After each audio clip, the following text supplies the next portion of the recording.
Hey, greetings, everyone. Lieutenant Colonel Alan West, and welcome to the Steadfast and Loyal podcast. You gotta light 'em up before they burn it down. Better dig deep, put 'em in the ground. Blood on their hands, they're hellbound. Save us all. They're gonna burn it down. Save us all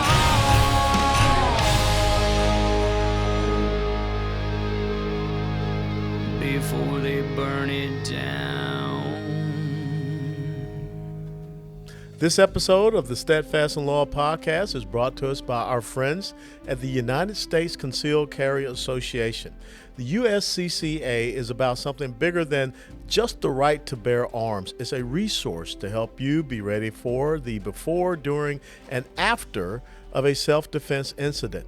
And as long as we have the progressive socialist leftists releasing violent criminals off the streets, seeking to defund police officers and law enforcement, there will be more self-defense incidents out there. If you're not one of the 500,000 plus responsibly armed Americans who are proud USCCA members, then now is the time to explore USCCA membership. Click Learn More below right now to learn about the life-saving education, industry-leading training, and self-defense liability insurance. Trust me, you don't want to wait until it's too late. Plus, it's 100% risk-free with the USCCA's money-back, bulletproof, no pun intended, guarantee. Guys and gals, the USCCA exists to help you avoid danger and keep your loved ones safe. That's your responsibility. That's why we have the Second Amendment. Make the commitment today to responsibly protect yourself and your family. Join the United States Concealed Carry Association right now for instant access to industry-leading educational resources, expert-led training, and self-defense liability insurance. Get the peace of mind that you deserve. Click Learn More to activate your membership today and start receiving the Concealed Carry magazine that comes up for every 2 months. I get mine. It really helps me. And also just remember, the USCCA is not an insurance company. A policy has been issued to the USCCA by Universal Fire and Casualty Insurance Company. That policy provides the association and its members with self-defense liability insurance subject to its terms, conditions, limitations, and exclusions. Dial up right now, click Learn More, and become a member of the United States Concealed Carry Association. We'll be right back. Hey, greetings, everyone, and welcome back to the Steadfast and Loyal podcast. And I think one of the critical issues that we have right now that is tied to what we see happening on our border and this new cultural movement, this sexualization of our children. And I could not think of anyone better to have on to talk about this issue than Lydia Lerma. Let me say it again. I cannot think of anyone better to have to chat on this issue than Lydia Lerma. Lydia Lerma is a child advocate and community advocate. Lydia Lerma is a child advocate and community activist dedicated to helping sexual abuse survivors and their families. She is affectionately known as Mama Bear. She established the Lydia Lerma Foundation in May of 2018. She utilized social media to track down and bring her son's abuser to justice after he had fled the country and hid in Mexico for over a year. Lydia used the momentum from that media coverage to give all survivors a voice.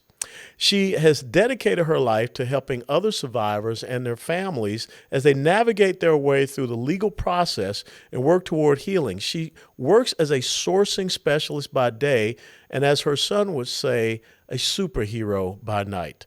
Lydia spends as much of her time volunteering for the foundation as she can. She provides support and referrals to families in need. She is the face and voice for those who cannot go public or who need to maintain anonymity or confidentiality, and she works tirelessly to keep fugitive cases in the public eye. This is her quote: "I want these fugitives to know that we will not stop until they are apprehended and face justice.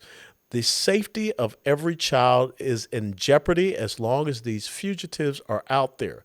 These men do not change and cannot stop their sexual preferences every time they resume the same sexual exploitative assaults on children wherever they are. They will not stop until they are behind bars. Lydia Lerma joins us now at the Steadfast and Law podcast. Thanks so much, Lydia, for taking the time to be with us.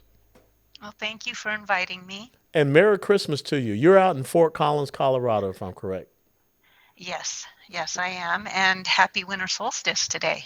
But you know what? Right now, I don't want to say the word winter, okay? Because I'm a spring, summer, early fall kind of guy. But when I look at what's about to come down the pipe, a couple of years ago, we had a real bad experience with winter here in Texas, and we still have not gotten over it. We don't like to talk about it too much.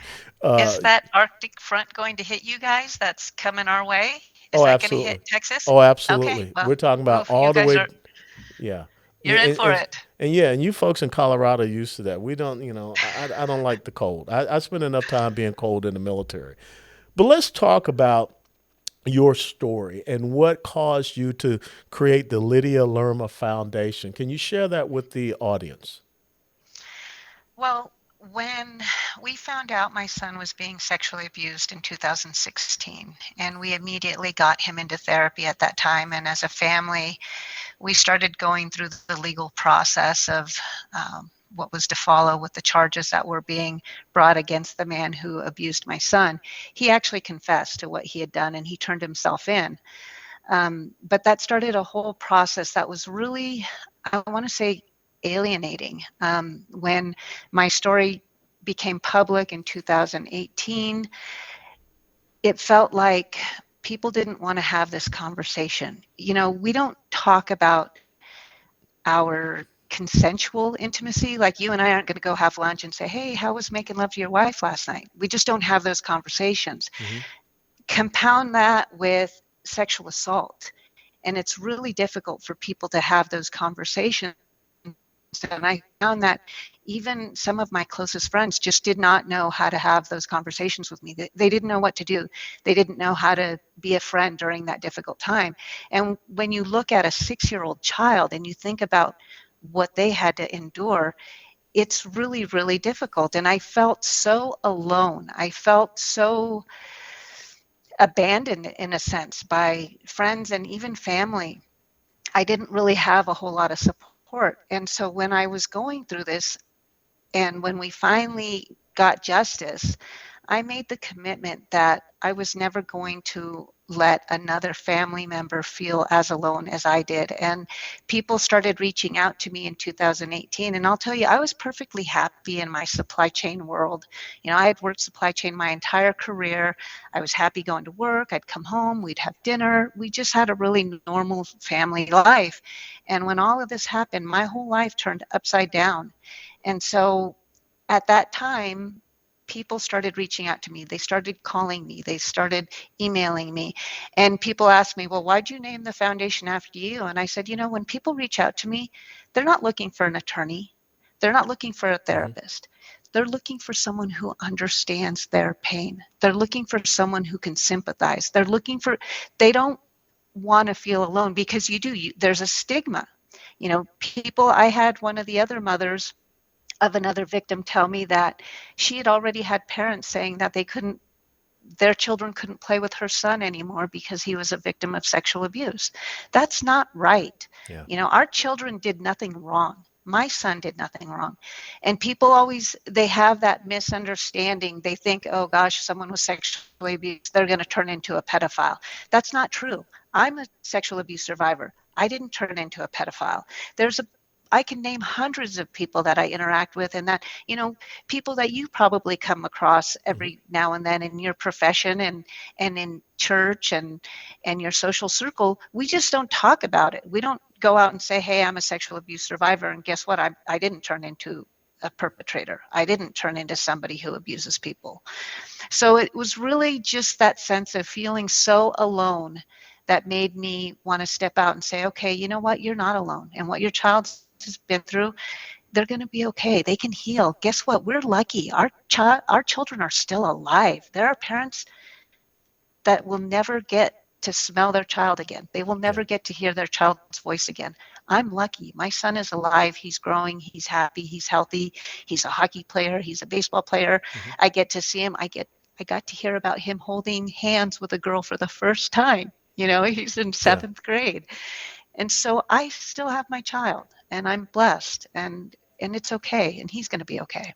Well, I think it's so important because you have your own personal experience by yourself and then also through your son to help to reduce this stigma that is out there because we have to be able to talk about these things. And, survivors of this child abuse have to have some place where they can go and be open and also to share their feelings and find someone that can help them in rectifying this situation. Because one of the things that you and I talked about before we came on camera is that for whatever reason, I sense that this culture that we're in America is moving towards more sexualization of our children.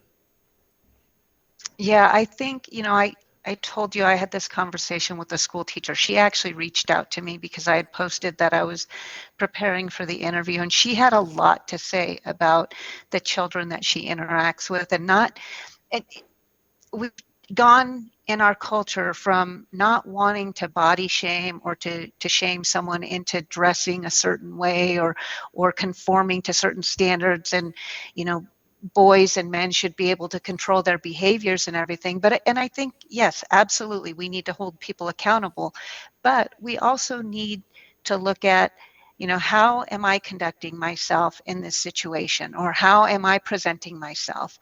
I'm always very conscious of, when we do video calls all the time for work. I work remotely, and I think about, okay, what is my appearance from here up? Am I, I got to adjust my undershirt here. I would never wear the sweater without an undershirt. It drops too low. Now, that's not because I'm worried about someone looking at me in that sense. It's just that I want to present myself as a professional. That's what I do. And so when we set examples and we talk to our children about how they dress and how, people perceive them, people need to be conscious. There are a lot of bad people out there. And I can't tell you how many messages, when that article came out, in the recent article that came out that I was interviewed for, I had somebody message me, and it was the most disgusting message about how it is in it it goes against nature to stop children from engaging in sexual acts. I mean, this is a message. Somebody sought my foundation out to message me about that. They're obviously a pedophile, someone attracted to children, and who knows who this person is. This could be a high school principal, it could be a soccer coach, it could be our pastor, who knows. But there are bad people out there, and I see it on a daily basis from the messages I get. You wouldn't believe, there's not a shortage of this kind of work. I can tell you that. I have Yeah. mothers, mostly mothers. I've had a father reach out to me, but we had a situation with a handicapped woman who was 20 something years old, but she had the mentality of a toddler, and she was being sexually abused by her mother's boyfriend for 10 years. Mm. And the only reason the mother found out was she just happened to get on her boyfriend's phone and found that he was videotaping it. Mm. And it's just, and you see the faces of the children, you see their faces, you see the parents and how distraught they are. And part of what I want to do too is give them hope. We've come a long way. I've come a long way. There was a time when I was on this floor behind me in the fetal position, wanting to die. I was hurting so much for my child. And I thought, oh my gosh, he's going to go through what I went through. I never got any help when I was sexually abused. I didn't tell my mother till I was 39 years old. Wow. And the only reason I told her at that time is because I had a PTSD episode and she needed to know how to help me. And so I wasn't going to let my son go through that on his own. He's never going to carry this alone. I am right there with him every step of the way. So I want parents to know there is hope. And, anything we can do to protect our children. Yes, unfortunately, we have to set some standards because there are just really bad people out there. And if we send our children out looking like, I don't want to name any particular celebrity, but I'm sure you can think of a few. Oh yeah. If we send our children out looking like that, yeah, no, it just feeds the predator's mentality and their desires, and it's really disgusting. Well, it's amazing because we recently had that Netflix series called Cuties, which exploited young girls. And I have two daughters; they're 29 and 26. And that was something that when I retired from the military and we moved down to South Florida, I wanted to know: are there sexual predators in our neighborhood, in our community? I was shocked, by what I saw, and so you're very protective of them. But again, it seems like we have a culture. Recently we had a teacher in El Paso, Texas, that was fired because she said to the students no longer to refer to people as pedophiles, but refer to them as minor attracted persons.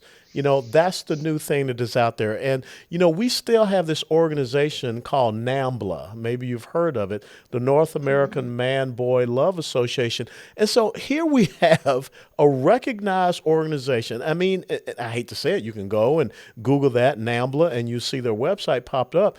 And they are advocating for, getting rid of this age of consent restrictions that we have because, as you just said, the person that messaged you, they believe that they should be able to have any type of sexual relations with children. How did we get to this point where we have this permeating through our culture and we have this happening in our schools? And just recently in Chicago, they had an article about the principal that brought in sex toys to, not a principal, the headmaster, whatever, they brought in sex toys to children under the age of 16. This is a sickness. How do we deal with it? How can your organization really bring this to light? I think part of it, like any other movement, people will infiltrate organizations and places where they can have access to these children. You know, whether it's any kind of political belief or social belief, people will infiltrate these areas. And I think what we need to do as a society is be aware of those people. We need to obviously do better background checks. We need to look, there are so many different ways as we track fugitives. There are so many ways to dig into people's backgrounds further than you can ever imagine. I personally don't like to do that stuff because I do have to protect myself emotionally and mentally when doing this work. I can only take so much. My volunteers, who all of them happen to be veterans, they do the dirty work. They go into the dark web. They go and find profiles, and they can find amazing stuff out there about people. We definitely need to look at being able to do that legally. One of the organizations that we have out there that we've had featured on this podcast is by Craig Sawyer, former United States Navy SEAL, when you talk about working with veterans. And his organization is Veterans for Child Rescue. I don't know if you've heard of them, but they do an incredible job of tracking these individuals. And when we have this porous border where people are coming back and forth, we're seeing an increase in child sex trafficking.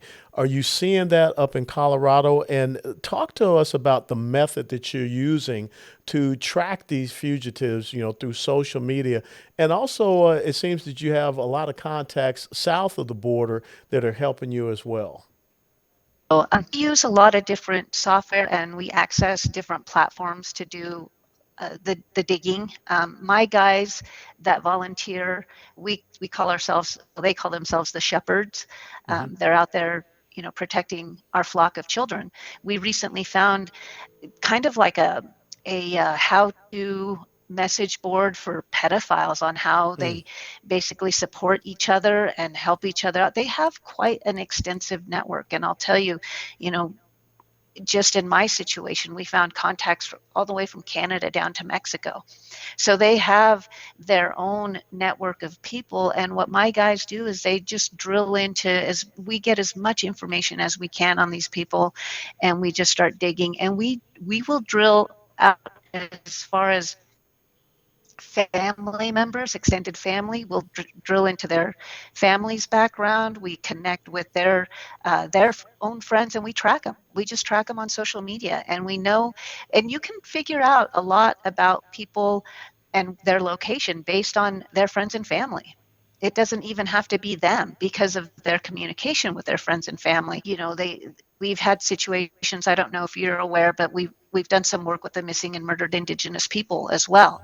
And I've been involved on cases of missing Indigenous women and finding their bodies, a month later or so. And we've looked at that trafficking that happens. We've got a huge problem. Montana is the epicenter of the missing and murdered Indigenous women and young girls as well. And I-80 is a huge, huge route for them because they're going back and forth. You have people, I mean, think about it. The Dakotas are cold. There's the oil and gas industry is heavily, they've got man camps up there, and they want to feed those man camps. And so what do? They haul the women and the girls from Montana out to the Dakotas.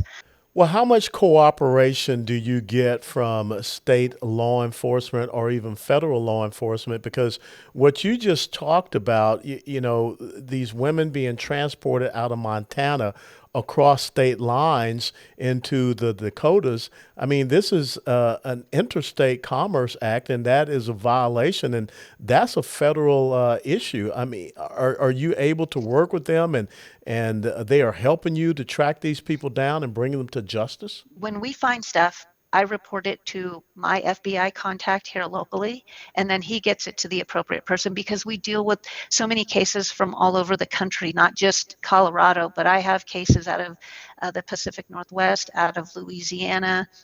I've had situations out of Texas. Challenge is working with foreign law enforcement and getting them to work with the United States. It's really, really difficult, and it takes a lot of time. Even in my situation with Vanderwall, when he was apprehended, they had to use an administrative deportation to arrest him in Mexico because they had no charges against him there. But he was in Mexico illegally. He's an American, fled to Mexico. He's overstayed whatever, a visitor's visa, and they had to use an administrative deportation to get him. So finding ways to work with law enforcement internationally is a huge, huge challenge. Just the bureaucratic BS of dealing with international law enforcement and trying to get them to work with the United States. I wish if I could have, and I actually wrote to President Trump about this. I haven't written to President Biden yet, but I asked if they could create like an international task force that works specifically on getting these fugitives. Because the one thing, and I don't want to minimize murderers, but a pedophile, they don't just do it once. This is something ongoing. They will sexually abuse children wherever they go. And these guys are such a huge risk. Vanderwall was doing the exact same thing he was doing here when he was found in Mexico. He was coaching a boys' baseball team. Guess what he was doing? So these people flee and they go into other countries. They're doing the same thing. So even to get the U.S. Marshals, that's somewhat of a challenge. But I work closely with the FBI and I work with local law enforcement if it's an issue locally, but mostly with the FBI. Well, I just got to tell you, it's amazing the work that you're doing based out of Fort Collins, Colorado, and what you're able to do across the country and these tentacles that reach over international boundaries. Because as you're saying, these people are going to continue to flee justice. I do have one question. I mean, are most of these child sex abusers male? Do you have any instances of female child sex abusers? Absolutely, women can be predators as well. I haven't seen it as much as I see the male Hmm. predators. It has been brought to my attention. I'll post articles when I do see it. But yes, the majority are men. But what a woman does to a child is just as harmful as what a man does. Thanks so much, ladies and gentlemen, for joining us on this episode of the Steadfast and Loyal podcast. And what an incredible woman Lydia Lerma is, her foundation. And please visit her foundation and see how you can help. And help her to track down these sexual abusers, these pedophiles. I'm not going to ever say the word minor attracted persons because I think that's the attempt of the progressive socialist left and some very perverted and demented people to try to mainstream child sexual abuse. And if you've never heard of this organization, NAMBLA, North American Man-Boy Love Association, read up on it. It's very dangerous. What they're trying to do is take away the age of consent limitations and laws and regulations out there because they believe that they have a right to abuse our children. We have to stop the sexualization of our children. But thank God we have organizations like Craig Sawyer's Veterans for Child Rescue and Lydia Lerma's Foundation that is out there tracking down these individuals that are harming our children. And she speaks from experience, not just herself, but also her son. Merry Christmas. Happy New Year. And if you enjoy what you've seen on this podcast, please click that like button and share it with others. God be with you. Steadfast and loyal. Before they burn it down.